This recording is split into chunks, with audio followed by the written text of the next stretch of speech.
Good morning, everyone. Phi Farley here, June 2nd. It is Saturday morning, bright and early, and coming to you. I got to be real quick, though, today. I got a lot of work to do here personally at my house. I got to put in a fence today. So, first, let me procrastinate by giving you my pick for the day.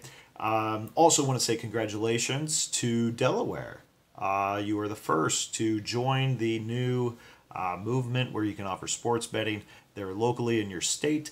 However, you are not allowed to bet on any professional team inside of your state. Remember that, Delaware. So, oh wait, yeah, that doesn't affect anything for you guys. But it is going to be a movement, so check out your local state and see what their position is on that, because it may be coming closer to home for you guys across the United States. All right, real quick, yesterday had the pick nailed with Bartolo Colon on the mound going against the Angels, 6-0 by the time we get to the fourth inning. The guys I've mentioned all hit well against him. Pujols knocking in a home run. Trout was 2 for 4. So which dropped his batting average against Colon overall. But, great win there. That's 10 of the last 12, of which 6 of those are all underdogs. So today I'm going to be going with a total play, and I'm going to get to in just 1 second. Also, thank you for the comments down below. I really appreciate it. Those that subscribe and follow the picks, really appreciate that. It's encouraging. So I do appreciate it. All right, so moving on to today. There's a big slate of games, and I got to tell you, I have bounced between one to another to another to another. I was going to take the Pirates. That's not going to be my pick of the day. I was going to take Miami, Arizona under. Not going to be my pick of the day. Was going to take Detroit, then Toronto, then Detroit, then Toronto. Laying off that one entirely. So that's an interesting dynamic because Detroit hits lefties very well, second best in baseball. Toronto is 28th in baseball in batting average against lefties. We have 2 good lefties going at it today with Happ and Boyd. And Toronto, what they do well against lefties is they hit the ball out of the park. Boyd, specifically against Toronto, has given up 5 home runs and only 45 at-bats. That's 1 every 9 at-bats. That's 1 every 2.5 innings. Detroit is hot. They're chasing the goose. They have won 3 straight, 7 of the last 10. They're good at home. So that one I just got to pass on because I'll be interested to see where it falls, though. I'm really curious. The over is getting pounded in that game, by the way, so it looks like there will be some home runs on the Toronto side. Also, Toronto's getting pounded as well, so if you're interested in that game. All right, here's the game I got for today. Looking at Tampa Bay Devil Rays at Seattle Mariners. If I had a side to take on this one, it would be the Tampa Bay side. Yesterday, this game went into extra innings in the 13th inning. The Mariners pulled away with a walk-off home run by Mitch Haniger. Now, today, what you may not notice when you're looking at Archer and Gonzalez, let's take a look at their season-long ERAs, which are, by the way, irrelevant as far as I'm concerned and when it comes to handicapping.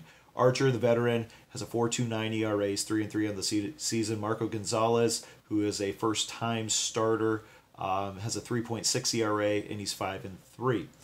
Now, what's better when it comes to the under here is Marco Gonzalez in his last 3 starts has a 0 ERA.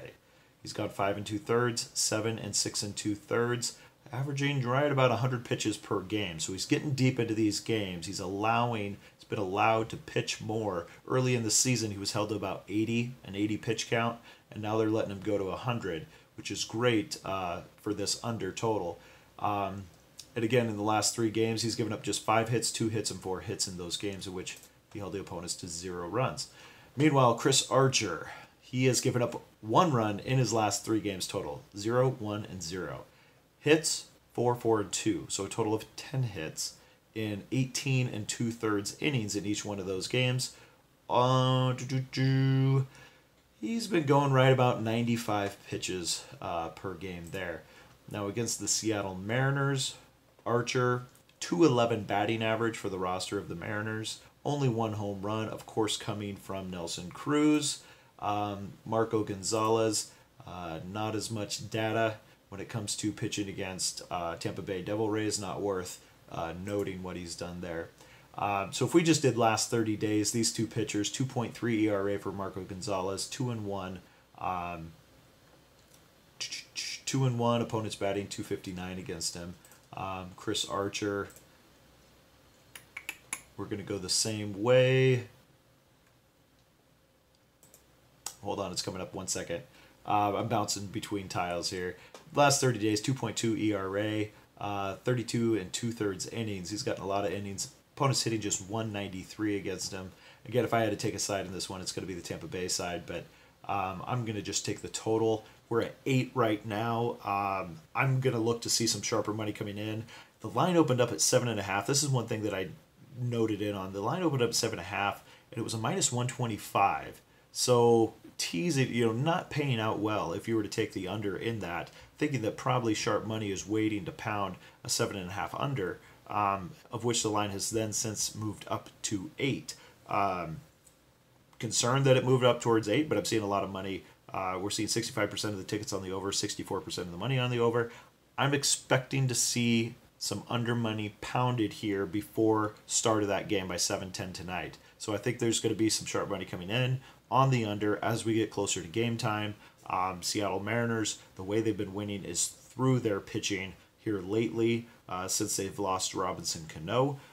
So that's the side I'm going with, going under today, under 8. If you got 7.5, I'd still take 7.5 in Tampa Bay, Seattle Mariners. All right, good luck, everyone. See you again soon.